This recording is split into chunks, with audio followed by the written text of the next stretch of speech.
Hey guys, welcome back to your channel में आपका स्वागत है। आज का टॉपिक है हमारा व्हाट इज़ डाइवर्सिफिकेशन। ये कैसे हेल्प करता है, डाइवर्सिफिकेशन क्या होता है, ये सब अब मैं आपको बताने वाला हूँ वीडियो में। तो स्टार्ट करते हैं। डाइवर्सिफिकेशन जैसा वर्ड आप सुन रहे हो कि किसी चीज़ को डिवाइड कर देना कुछ भागों में, जिससे आपका रिस्क कम हो सके। तो सबसे ज़्यादा ये स्टॉक्स वगैरह में यूज़ किया जाता है। स्टॉक्स में कैसे यूज़ करा जाता है, तो स्टॉक्स में आपको पता है कई तरह के स्टॉक्स होते हैं, लार्ज कैप, मिड कैप और स्मॉल कैप। इसमें इन्वेस्टर्स क्या करते हैं, अपना मोस्टली हिस्सा लार्ज कैप में डालते हैं, कुछ हिस्सा मिड कैप और कुछ बाकी जो बचा वो स्मॉल कैप में डालते हैं। इससे क्या होता है, उनको तीनों मार्केट कैपिटलाइजेशन का एक्सपोजर मिल जाता है और इससे उनका रिस्क भी कम हो जाता है और रिटर्न ज़्यादा बढ़ जाता है। डाइवर्सिफिकेशन आपको हेल्प करता है रिस्क से बचने में, रिस्क को मतलब कम करने में और प्रॉफिट को और जनरेट करने में। अब मैं आपको बताता हूँ कि इन्वेस्टर्स कैसे यूज़ करते हैं इस डाइवर्सिफिकेशन को।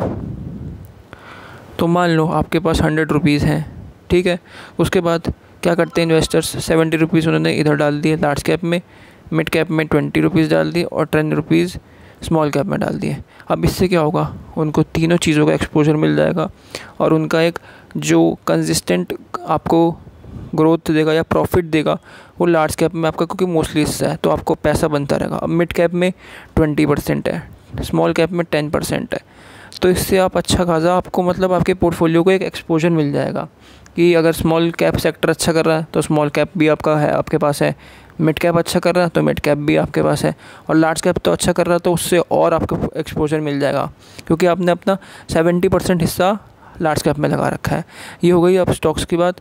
अब हम बात करेंगे और एसेट क्लासेस में कैसे डाइवर्सिफाई करते हैं इन्वेस्टर्स और रिटर्न जनरेट करने के लिए और रिस्क कम करने के लिए।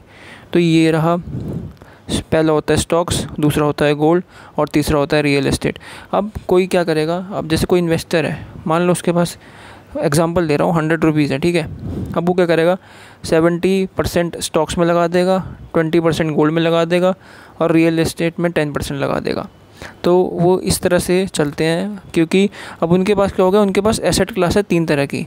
अब वो तीनों से अपनी इनकम जनरेट कर रहे हैं, स्टॉक्स हो गया, गोल्ड हो गया, रियल एस्टेट।